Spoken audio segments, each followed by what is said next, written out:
Is it all right there? All right. Welcome to the GnM Podcast. And today we'll be talking about ego. What is ego and how it affects our daily lives and where it comes from. And what I'll start with, Dylan, is for you, what is ego? Well, ego is it's tough to explain, to be honest. But I think ego is the feelings and emotions that we feel when we have highs and lows in life. So, for instance, if we consider something like pornography addiction. So when we view pornography, we're receiving a high. We're elevated, perhaps we're pleasing ourselves, everything is going great, and then comes the aftermath of it, right? Comes the feelings of worthlessness or the feelings of you're comparing things, or just the general sense that you're degrading either yourself or you're degrading women. So it's the highs and lows. It's the best way of describing it actually is a pendulum swing. The ego is a pendulum swing in the sense where it feeds off the highs and it also feeds off the lows. What about you? How do you view the ego? And this is where I'm way different. And this is where I now started questioning what I know of ego and what general senses of what ego is. I tie it directly to self-esteem, or self-esteem is a branch off of ego. Right. And self-esteem is part of that. You got your highs and you have your lows. Mm-hmm. And I tie it completely to that. And pretty much that's where I'm at with ego. So and your self-esteem is your value of who you are as a person, right? Or how you view yourself, your value. So that's maybe where I'm seeing it from. Do you think ego is externally influenced? Yes. Okay. Big time. Currently, it depends. Yes, it is right now. It is. For most people, it is. Okay. So, I will say externally, it can be internally. It should be it can come internally, but it's externally. Right. Okay. So it's influenced heavily by external things right now, or external factors, right? Okay. Can it be confused with something else? What do you think ego can be confused with? Oh, exactly that. Self-esteem, self-worth, your self-value, all those words. Right. Pretty much who you are, how your value to the outside world. Okay, yeah, for sure. How about pride? Do you think Yes. ego is okay? Yeah, so part of pride. Yeah. So when I used to think when I would say, "Hey, somebody's egotistical," oh, they're prideful, they're boastful, they're that's a negative trait, right? Yeah. But now I'm realizing too that it also is more encompassing than just the negative traits. It has to do with the positive traits as well. I think, because highs are good, right? I mean, we like the highs. Yeah. We just hate the lows, right? So in saying that, it might not all be considered bad.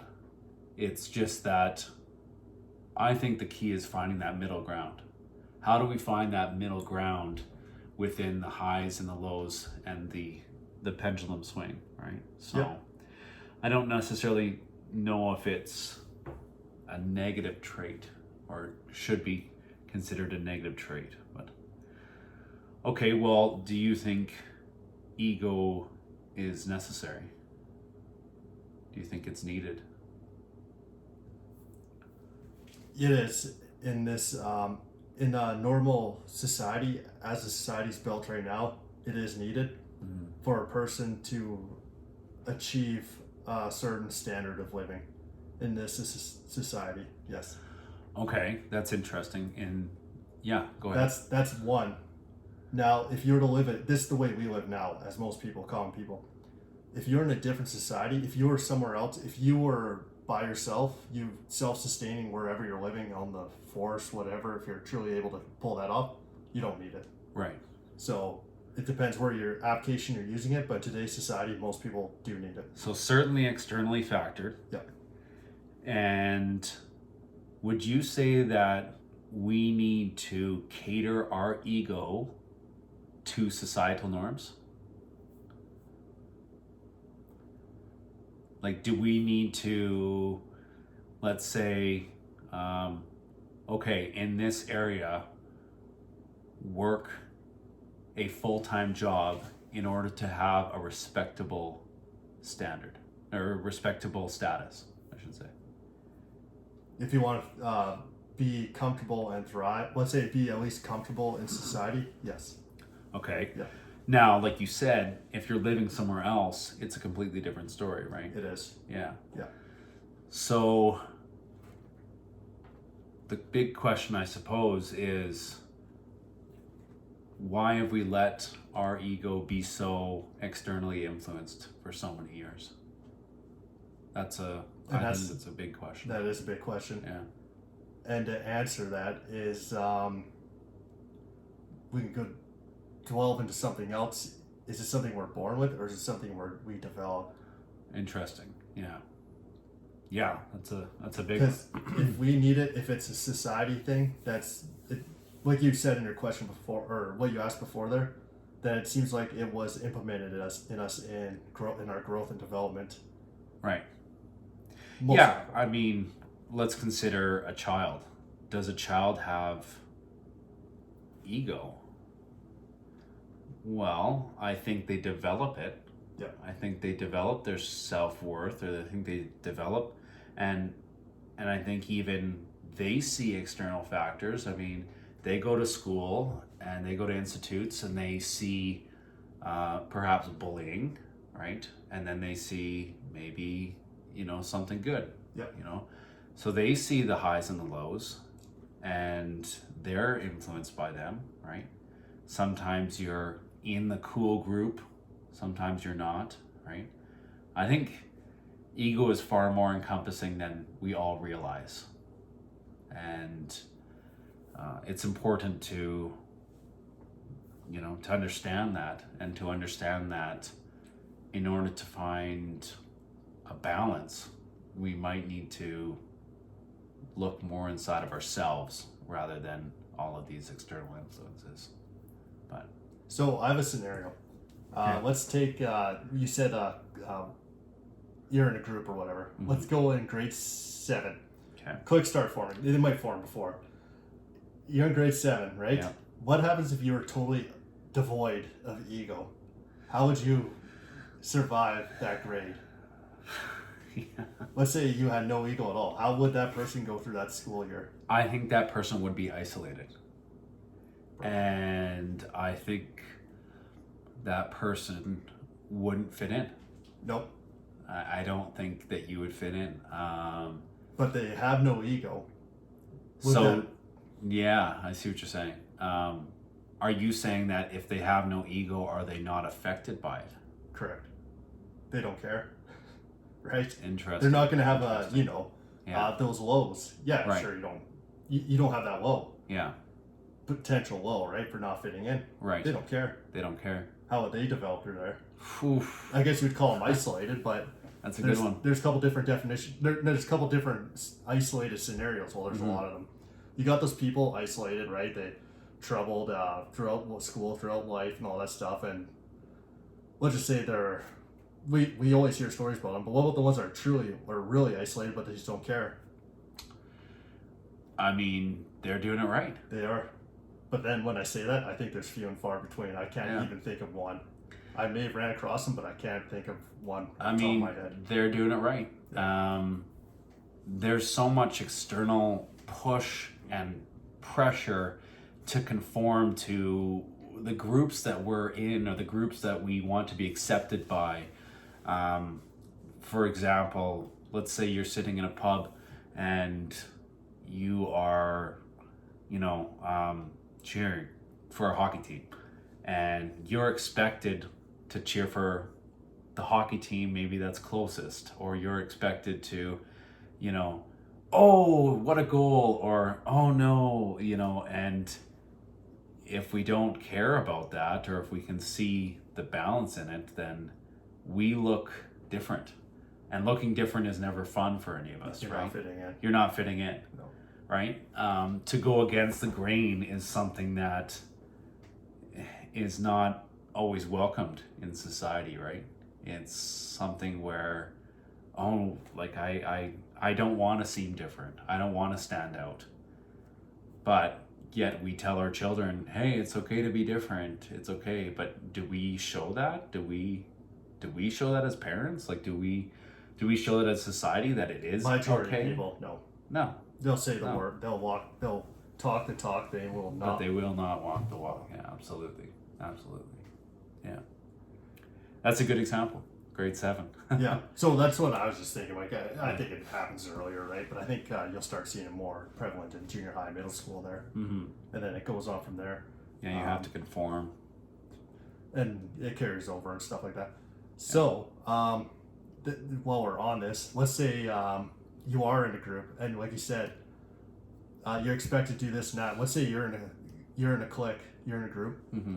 and you do go to that person that's not in a group, whatever, and you essentially bully them, whatever. Question why they're not conforming to the norm, right? Yeah. They're not one of the cool kids per se. Yeah. What's driving you to do that to them? That'd be ego. Oh. Why does ego so? Do you have to feel like that will help your own ego? I mean, there's many different ways I could like go from this, but what causes that to happen? Yeah. I think that's, again, external pressure from the group. You're looking to conform to their standards, and perhaps you're tasked with trying to, try to get somebody else to conform with your own standards. Yeah. Now, is it a validation thing? Are you going to that person and bullying them because you want validation, thinking that I'm doing the right thing? Perhaps that bully is trying to make that other person conform because they themselves are so unsure of what they're actually doing. Okay, yeah. No, that's good.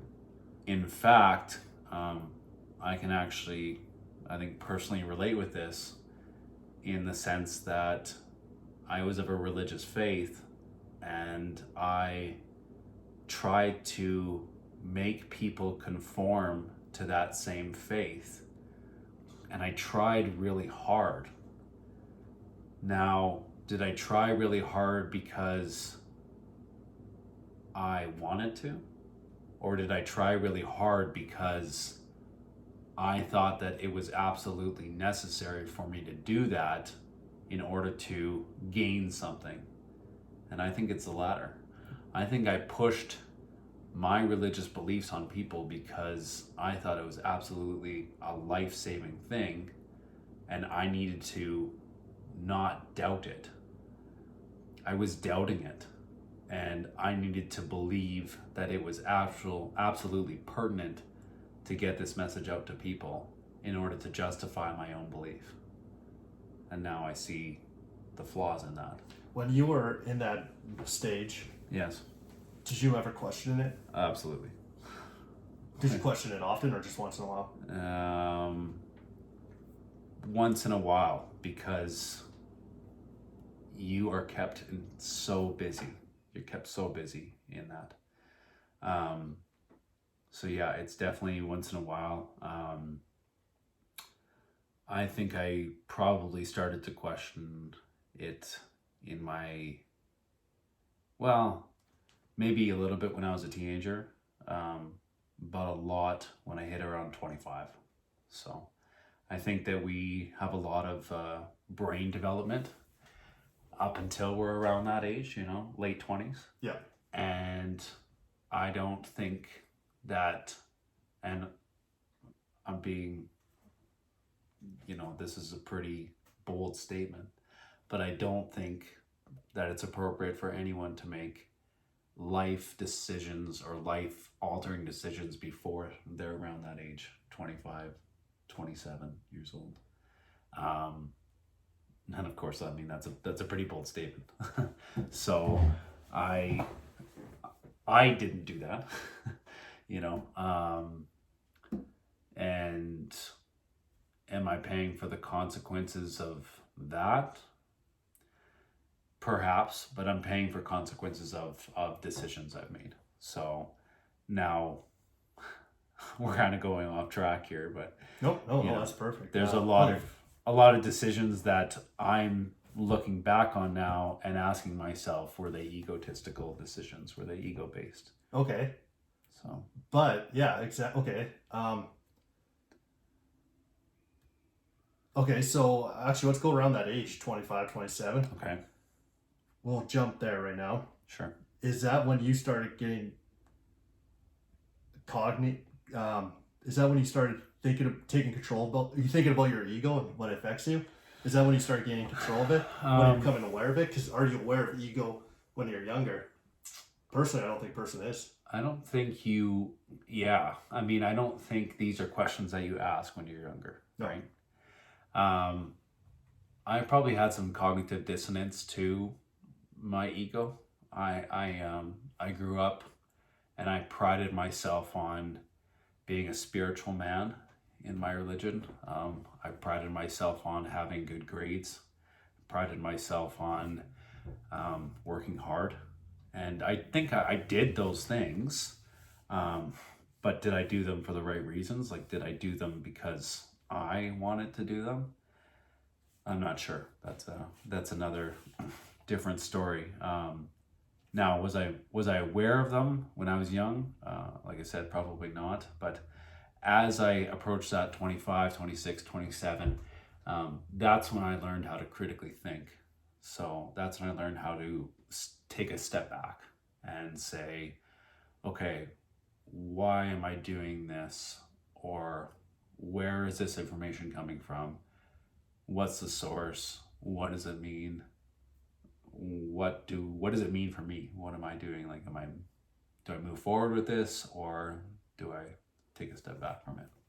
So let's stay on that ego thing now. Sure. And this is kind of that branch of talking about ego versus person without any ego. That hypothetical person we brought up earlier, Right. which I think is few and far between.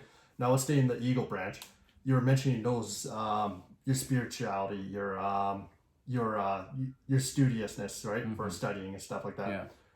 Now, do we have positive? This one asks new questions. Is there positive ego and is there negative ego? Something I just thought now, kind of. But Yeah. we talked about before. Yeah. And would you call those positive ego traits? If you are, and I just maybe think of something else later on there. Yeah, that's a good question. Positive ego. Yeah, I mean, like I'm gonna stick to what I said initially, is that there's highs and lows. Yeah. And so, we can get a high off of a positive ego, and we can get a low off of a negative ego. Being studious is a trait that I would say boosted my ego. All right. So I felt the high. All right. When I studied and when I practiced and I got 90s in my math quizzes or tests, I was on cloud nine. You know, I was happy with myself, right? Now, let's say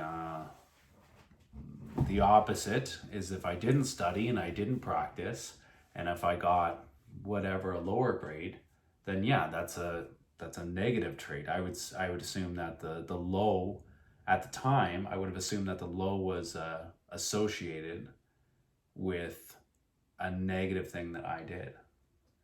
And I think perhaps the same is relevant in life today, is that these highs and lows that we get, maybe some of the highs are produced off of positive things, and maybe some of the lows are produced off of negative things. But I think that a lot of the highs and lows are produced by us not accepting reality and by us trying to live in a fantasy. So, for instance, and you can go into this further, but let's say we've talked a lot about our favorite hockey team, the Edmonton Oilers. Okay, what's the reality of the Edmonton Oilers when they win and lose a game? What's the reality of it? We get some dopamine hit giving us a sense of achievement. Yeah. A sense of achievement, when you look down to it, we had absolutely nothing to do with. So why do we associate our victories with their victories and our losses with their losses? I don't know the exact reason why, but I can take a guess now, just from like an idea about it is the path of least resistance. I didn't have to work for that, Right. but yet I get the sense of achievement. Yeah. I get this huge dopamine hit Yeah. for absolutely something I absolutely had nothing to do with the outcome of. Yeah. I got to watch it, sure. Yeah. So would you say that, do you enjoy, I'm just going to take, for example, do you enjoy a playoff game where the Edmonton Oilers are not playing because you don't have a horse in the race and you can just enjoy it for what it is? Whereas when you're watching an Oilers game, you're more stressed out because you feel for some reason you're tied to that team. Yeah. No, yeah. So I went to that game in Toronto, Tampa Bay against the Maple Leafs a couple weeks ago, Yeah. playoff game. Yeah. There's absolutely no stress involved with that. Right. I didn't really care which team won. Mhm. I just wanted a good game. It was a good game. Yeah. Overtime too. Overtime too, yeah. I enjoyed it, but there's no stress involved with it. That was more just entertainment, right? Right. So why do we latch on to things? Why do we latch on to these external things in order to give us those highs and those lows? Yeah. So, kind of a thing which I've just briefly heard about was going back to sports in general with a favorite team in that. Okay. And actually that there could be influence. Now this opens up another topic, but influence of testosterone and logic. Mm. And as men, you'll find men are more likely to watch these sports for this reason. Could be testosterone is a huge driver of that. And there's logic behind it. I can't really delve into too much because I really don't understand, but it's kind of an interesting idea. Is this testosterone loves the idea of us trying to figure out how can we win this game? Once again, I have no influence there. Right. Or how will this team win that game or that game, right? Maybe that might be from a different point of view. We might enjoy it, watching it, sports more. Yeah. But I don't know if that has really anything to do with us, why we pick that team to win. And why we get high when it wins and we get low when it loses. Yeah. Because what I was talking about, testosterone and logic, whatever, watching it, that might be more applicable to me watching the Leafs game and the Tampa Bay Lightning game, right? Because that's more, I have no vested interest in who wins or loses, but it's kind of fascinating to see who wins, right? Yeah. And how they do it. That's very So interesting. that's just one thing I thought I'd bring up, but I've just heard about it. Yeah, we'll have to do it. We'll have to delve into that. So I don't know if that has anything to do with that there. Huh. Yeah. Interesting. Well, I think it's fascinating when we take a step back and when we just start to examine all of this stuff. When we just start to really just look at it and say, why do I behave this way? Like, why do I feel this way? Why do I carry out physical traits after feeling this way, right? I think it's fascinating, and I don't think we consider it when we're younger. No. At all, right? I can't even think of when I came into thinking about it. I think I had to be in my early 20s, mid 20s. Yeah, for me it was late 20s. It was, yeah, I definitely didn't think about it. I was thinking about how to survive. I was thinking about how to make the extra buck. I was thinking about, how to be successful in this world. Yeah. So, of course, success can be defined, a lot of different ways, I suppose. So, all right. So, what else we got for the ego? So this might be, and this is where kind of applicable to me here, is let's say you have a burning desire inside of you. And when I say burning desire to achieve something, that could be anything. Okay. You're restless. You have to do it. Yeah. You're obsessive about it. Yeah. Is that ego? Is ego a big driver of that? Does that drive ego? Is ego related to that, essentially? I think it all depends on the reasons that you're doing it for, right? If you have this burning desire to be better, yeah, that's a good question. Is it ego? Um, that's a tough one. What do you? So, what and do you I'll think? say this is where when I was looking up ego here, Mhm. look throughout the internet. Well, Yeah. let's face it, that's where everything. I'm not going to go to the library. No, that's right. It's just- and you get. I was looking at people's varying opinions on ego and stuff like that, and I honestly can't relate to like we have ego, but I think everyone actually. That's another question. Is okay. Yes, it is. I think. Now Yeah, the and question it's- is it negative? Because if you have a burning desire, like if a person truly calm with that's truly at peace with itself and calm mind and everything, Mhm. can they really have a burning desire inside of them? Probably not, eh? But then that's when I say burning desire, and exactly burning desire is key word is desire, Yeah. and that should be opposite mind. But going back to ego is the reason that I have a hard time answering this question is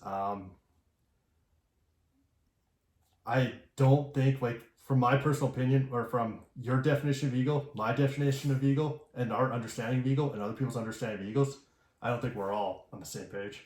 No, I don't. I don't think we're on the same page. And But that's okay, right? We're just figuring it out. Yeah. Like, now I don't think it's wrong to have a burning desire to do something, just as long as you find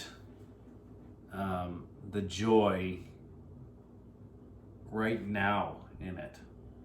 So let's say, for example, okay, well, I have a burning desire to lose 40 pounds, okay? Do I get downhearted when I step on the scale every day and let's say I only lose half a pound every day? Or let's say I don't lose anything that day? Well, I could, or I could realize that, hey, I did my exercises, I ate the best I could today, I tried to limit the amount of snacks, or I tried to intermittent fast. If we don't stop to live in the now and realize the joys or realize the simple things that can bring us happiness right now, then I don't think we're ever going to truly find that inner peace. If you're always just striving for the next thing, then you're just always caught in that rat race for the next high. And I think that it's crucial now to understand that, hey, it's not going to come, it's not, happiness isn't from something in the past, and happiness isn't from something in the future. We can look forward to things. Let's say somebody's getting married. Oh, okay, we'll look forward to that wedding date, but it doesn't mean that you can't find joy and happiness and peace right now, like in the moment. So the question is the burning desire inside of you ego? Yes, but is it a negative thing? I don't think so, unless you prevent yourself from feeling good right now. If you tell yourself, okay, I'm striving to be this, I'm striving to have this career, and then at the same time, oh, because I haven't achieved it right now, oh, I'm a piece of garbage. Oh, I'm useless. Oh, I'm worthless. Oh, I haven't lost the 3 pounds that I needed to lose by the week. Oh, I'm a piece of garbage. Because everything negative that we feed ourselves is just going to reflect in the decisions and the entropy that we bring into this and bring into our worlds. I truly believe that. I think that if we're all the time negative, we're just going to attract entropy. We're just going to attract chaos. Because like attracts like. Yeah. And, right, the famous saying, misery loves company, right? Oh yeah. So we need to learn how to be okay with right in the now, but it doesn't mean that we can't strive for better. It just means take the victories as they are and put them in perspective, right? They don't need to be massively high and they don't need to be massively low, right? But that's hard because that's not what we see, right? We don't see that on reality TV. We don't see that we don't see that in movies. We just don't see that, and we're not taught that. So it's very complicated. So this that hypothetical person, kid, teenager, I said without ego. Yeah. The more we talk about, the less I think that person exists. Oh, for it sure. doesn't exist. So For that's sure. just a hypothetical person, right? Yeah. I think if you are Kind of like an isoentropy. I can't pronounce the word right now, but anyways, it doesn't exist. do you think it ever existed? No. Okay. It's kind of like perfection. Yeah, I'd say it's kind of like perfection. I think some people would argue that perhaps Christ was a perfect conscious man. Whether or not you believe that, I mean, it's up to the individual, right? Yeah. But can we see it? I don't know if we can see it today, but we can strive for it. I think that there's nothing wrong with striving for it, right? Striving for, a fully conscious being or a fully conscious mind, and to try their hardest not to be affected by those highs and lows and not to be affected by those external factors. But that's extremely difficult. Yeah. Right? And I think it's so difficult that a lot of people just say, I don't want it. Right? I don't want it. I give me the highs, give me the lows, right? Give me the pizza, even though it's gonna make me gassy, even though it's gonna make me bloated. I want the pizza. So, and I don't, the high right now is better than the low, because they're focused on the high, right? Yeah. And then the low is, oh, I shouldn't have had that pizza, right? I lost my diet, or so, and it's designed like that. I think this world is designed like that. For example, I'm probably going off on a tangent here too, but look at commercials for buying items, TVs, furniture. Buy now or pay later. And that's a high. That's a high and a low, right? Buy now, enjoy it now, and you have your beautiful piece of furniture. And don't worry about paying it. Oh, 0 interest for 72 months. Like, I'm sure there's, that's a high and that's a low. So we love it and we eat it up. So how do we find that balance? That's a big question, I think. So, but. And then does that play into I think you mentioned earlier, addiction? Yeah. There is, you chase definitely. the high. Yeah. At the end of the day, the reality is people are going to be chasing the high. They don't want the low. The low's going to hit. Oh yeah, the low's gonna hit. But they think it's not going to hit this time. That's right. Possibly. That's they go right. for the high. Yeah. So is that what feeds addiction then? Oh, absolutely. And that's a perfect example of ego, is addiction. Because, and to say that, for anybody to say, oh, I'm addiction free, I think you've either got to be a completely and utterly 100% conscious being, or you're a liar. Because we are just addictive creatures. We are addicted to the high. We are addicted to the highs and lows. We're food addicts for the most part. We could be workaholics. We could be any sort of addiction. Anything can be an addiction. Validation can be an addiction. Relationships can be an addiction. And yeah, that's a really good example, I think, of ego, is the highs and lows. And I think you hit it bang on when you said they don't think the low is going to come this time. The high is too good, and the low isn't going to come. It's not coming. But that's fantasy, right? Yeah. Like, that's fantasy. Fantasy and self-delusion. Fantasy and self-delusion. And I have had a lot of that.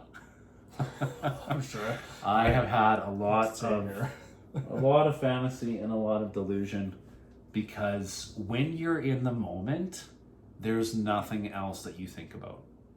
You are so caught up in that fantasy, and you are denying reality to a point where when reality is presented in front of you, you just glaze over. I feel for me that's exactly what happened. It was, you know, in previous decisions and you know, in years past, reality would slap me in the face, and I still wanted to go back to that fantasy because the fantasy was so high. And unfortunately, that's we have a number of external factors telling us that that fantasy is good. Yeah. Right? Oh, it's true love. Oh, it's this. Oh, it's that. Oh, your soulmates. Oh, that drug is gonna just be wonders for you. Oh, that new car, that's exactly what you need. Oh, you need the latest iPhone. You're not cool if you don't have the latest iPhone, you know? All of these external factors just pushing those highs on us. Yeah. But nobody talks about the lows because we don't want to, right? They're nasty. They're No, ugly, they're not. right? Yeah. So- Exactly. Yeah, but- terrible.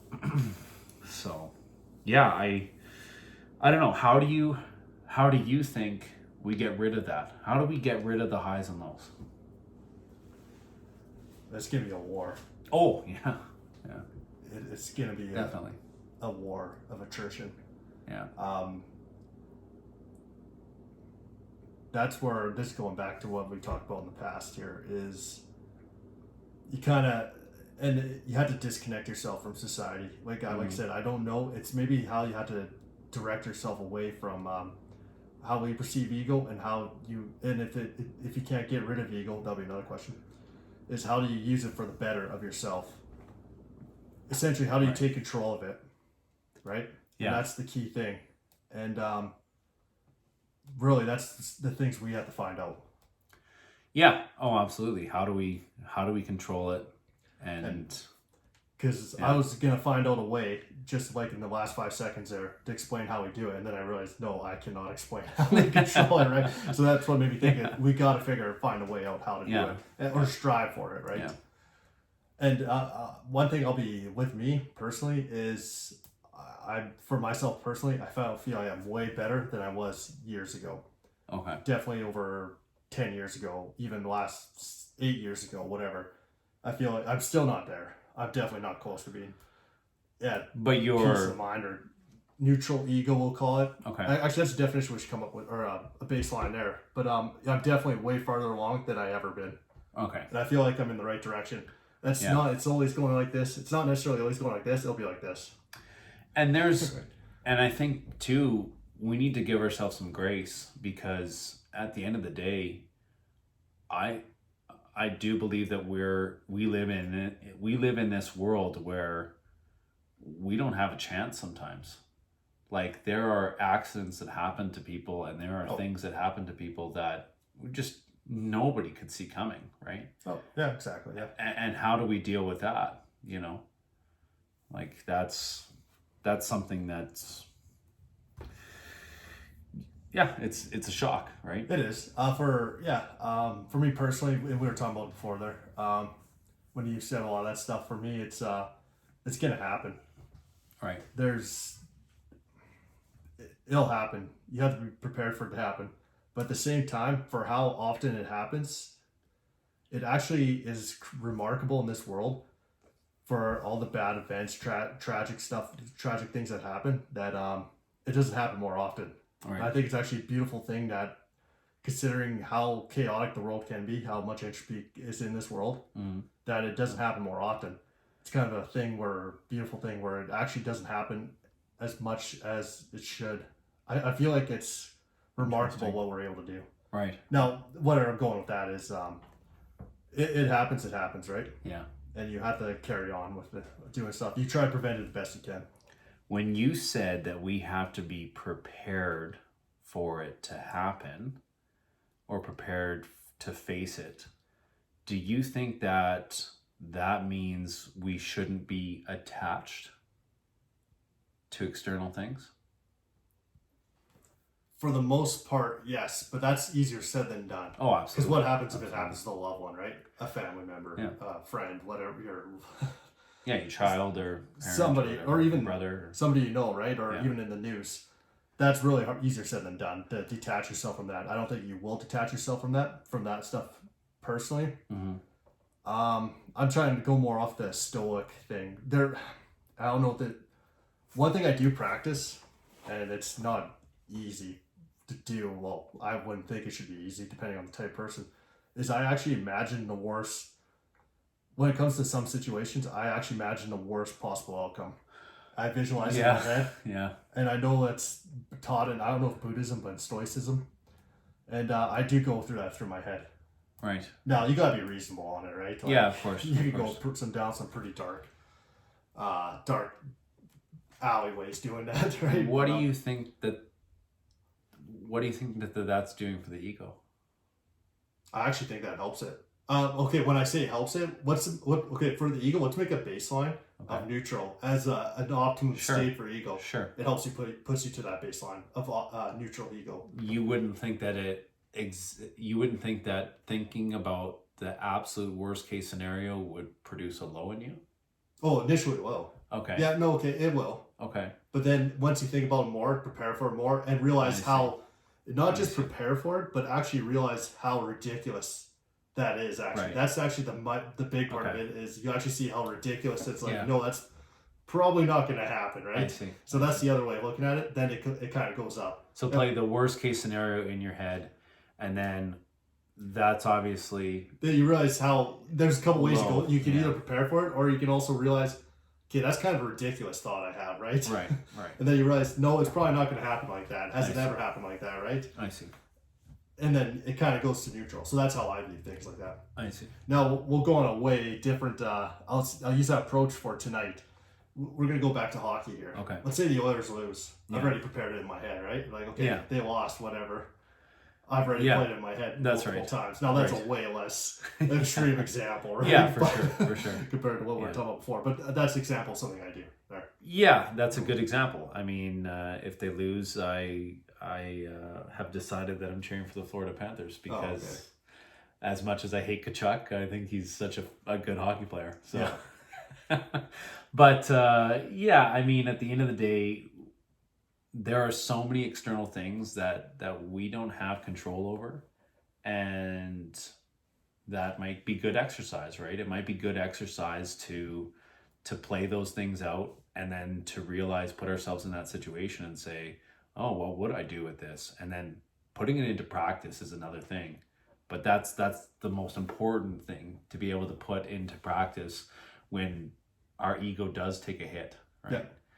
So when the pendulum swings to the low, how do we go back to it? Because at the end of the day, we're all imperfect. Like, we're all going to face entropy, and we're all going to face situations that frankly are just terrible, right? Like, in this world, nobody's getting away scotch-free, right?